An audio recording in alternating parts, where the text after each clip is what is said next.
Hai, Assalamualaikum dan selamat sejahtera. Apa khabar? Okey, semoga sihat-sihat sahaja.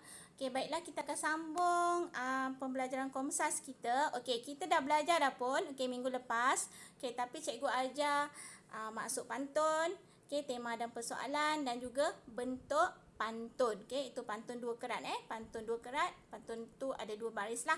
Okey, jadi hari ni kita nak sambung gaya bahasa dan juga nilai dan pengajaran.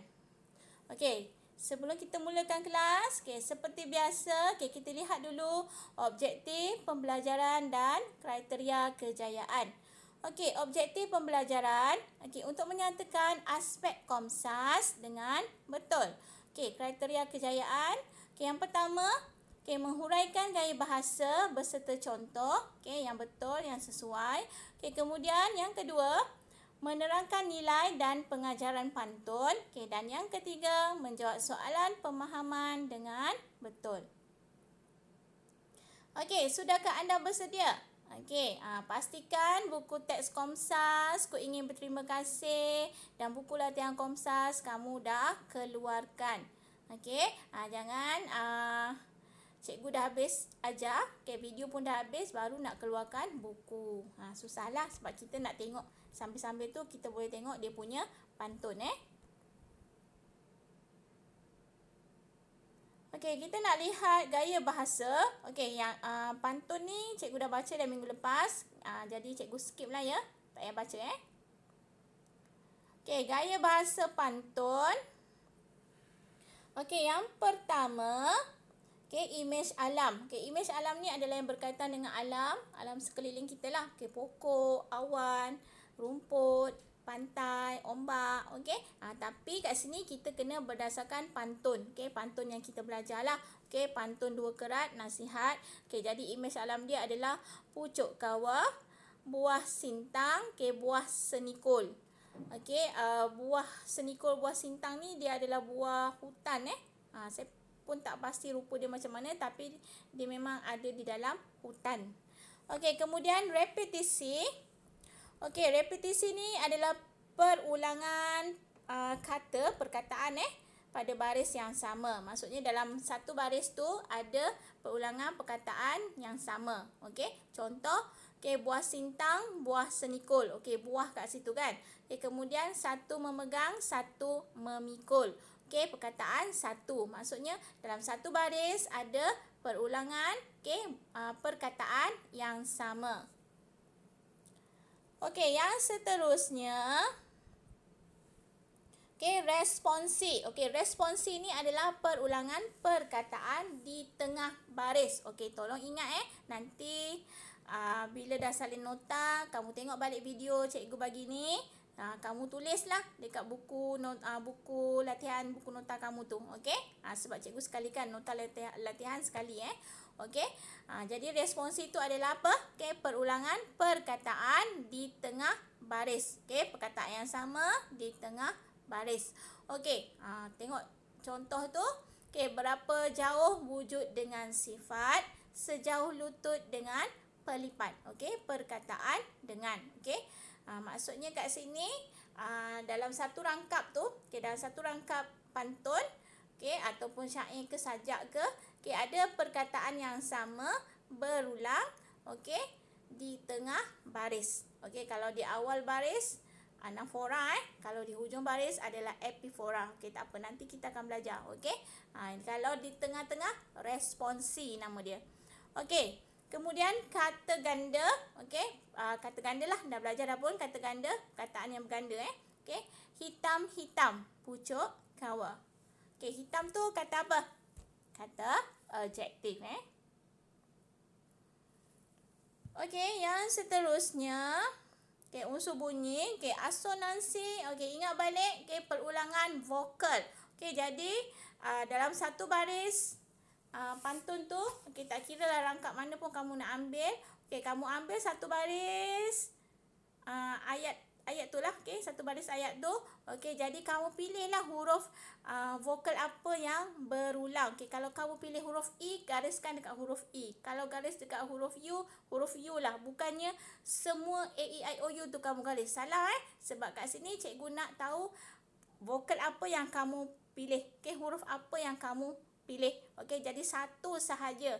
Maksudnya kat sini kalau kamu pilih huruf I lah. Okey, kalau huruf A lah. Okey, jadi cikgu bagi contoh kat sini, perulangan vokal A, emas, perak, tembaga, suasa. Okey, bila jawab dalam soalan, tolong gariskan huruf apa yang berulang. Okey, dan tulis dalam kurungan, okey, perulangan apa, vokal apa. Okey, ingat asonansi, perulangan vokal, okey, dan aliterasi, perulangan konsonan. Maknanya selain daripada huruf vokal lah. Okey, tengok contoh aliterasi tu, satu memegang, satu memikul. Okey, cikgu bagi contoh kat situ, konsonan M berulang. Okey, jadi gariskan huruf M tu. Okey. Okey, yang seterusnya ada satu lagi. Okey, penggunaan bahasa Arab. Okey, wujud, sifat. Okey, memang kita guna dalam bahasa Melayu. Okey, asal perkataan ni adalah bahasa Arab. Okey, wujud tu wujud lah. Mewujud benda yang ada, benda yang hidup macam tu sifat. Okey, sifat lah. Okey, kita meminjam bahasa Arab Okey, nilai dan pengajaran pantun. Okey, nilai yang pertama, okey, bekerjasama. Okey, kedua, kerajinan. Ketiga, kecekalan. Okey, bila katakanlah keluar soalan, okey, cikgu bagi macam contoh latihan lah Okey, cikgu dah bagi nilai. Okey, lepas tu kamu kena tulis dia punya pengajaran. Okey, benda ni akan berkait. Maksudnya, okey, nilai, daripada nilai tu kita boleh createkan dia punya pengajaran. Okey, dan kita boleh createkan juga dia punya persoalan. Okey, jadi dalam satu tu mesti berkait. Okey, kat sini nilai bekerjasama. Jadi, bila buat pengajaran mesti yang menunjukkan bekerjasama. Okey, kita tengok Okey, nilai yang pertama tadi bekerjasama. Okey, jadi pengajaran dia, kita mestilah bekerjasama dalam melakukan sebarang pekerjaan. Okey, nampak? Okey, boleh faham kan? Okay, jadi maknanya benda yang sama mesti berkait. Okey. Kemudian nilai yang kedua tadi, kerajinan. Okey, kita mestilah bersikap rajin dan hendaklah mengelakkan diri daripada bersikap malas. Okey, maksudnya cikgu suruh buat latihan. Buatlah, janganlah malas. Okey, lambat hantar tak apa. Okey, asalkan kamu berusaha untuk siapkan, untuk buat. Okey, jangan jadi malas. Okey, orang yang malas, kat sini pun ada kan? Jangan jadi orang yang malas Okey, orang yang malas ni, dia tidak akan dapat apa-apa lah. Tidak akan dapat apa-apa manfaat. Okey, macam tu lah. Sebab katakanlah nak makan, boleh ke nasi tu datang kat depan kita? Tak boleh kan? Maknanya kita kena pergi dapur, pergi cedok sendiri, ambil, lepas tu letak atas meja. Boleh ke dia terus masuk ke mulut kita? Tak kan? Kita kena guna tangan masuk, okey, ataupun guna garfu sudu tu, okey, masukkan dalam mulut. Okey, maknanya nakkan sesuatu tu mesti berusaha. Okey, orang malas memang tak dapat apalah. Okey. Okey, yang ketiga, kecekalan.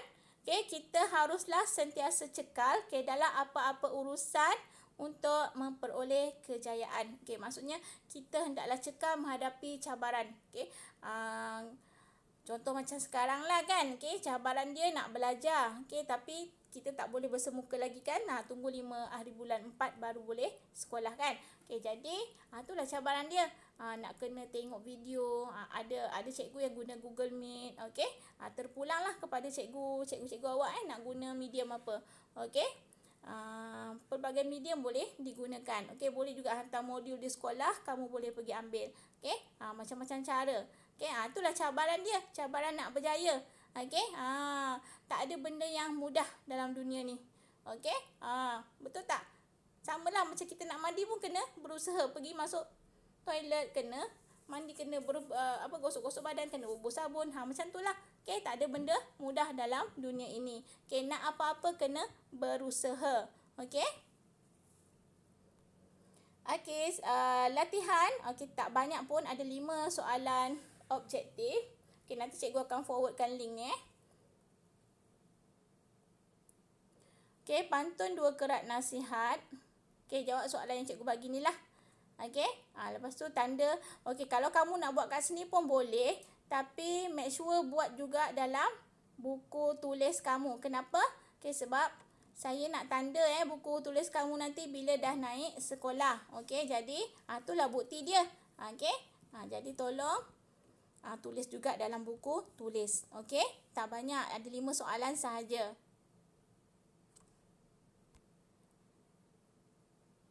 Okey, sebelum habis kelas, okey, kita dah belajar dah pun. Okey, pantun 2 kerat nasihat kita dah belajar dia punya maksud. Okey, itu minggu lepas. Okey, tema dia nasihat ke arah kebaikan kan.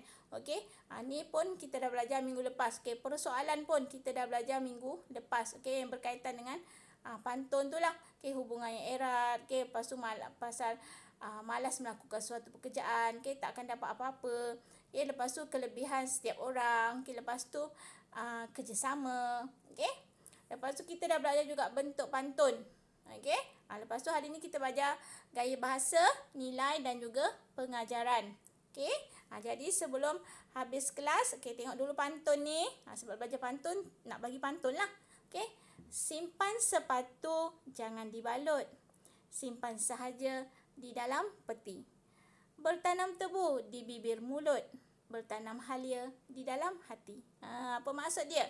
Okey, nanti saya ajar. Setiap pantun ni ada pembayang dan juga ada maksud. Okey, kalau pantun 4 kerat macam ni, okey, pembayang baris 1, baris 2. Okey, baris 1, baris 2 tu simpan sepatu, lepas tu simpan sahaja. Okey, itu adalah pembayang. Okey, maksud dia bertanam tebu, lepas tu bertanam halia. Itu adalah maksud. Okey, jadi nak baca, nak cari maksud pantun, kalau pantun 4 kerat, kamu baca dekat baris 3, baris 4. Okey, bertanam tebu di bibir mulut. Okey, ini peribahasa tanam tebu di bibir mulut. Maksudnya apa? Mulut manis lah kan? Okey, suka cakap perkara-perkara yang manis, okey, perkara yang baik. Macam kadang-kadang macam Mak Romeo lah. Okey, mulut manis, okey, pandai menipu. Macam itulah dia ayat-ayat manis lah. Okey, lepas tu bertanam halia di dalam hati.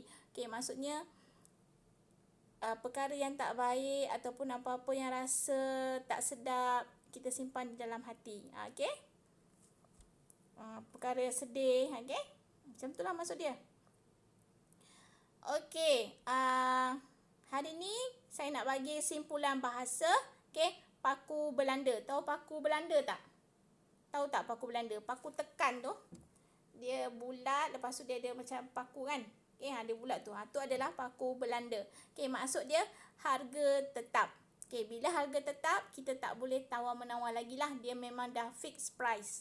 Okey, contoh barang apa yang dah fixed price ni, harga tetap kat pasar raya lah kan. Okey, kalau macam kat pasar mungkin kita boleh minta tawar kuranglah sikit.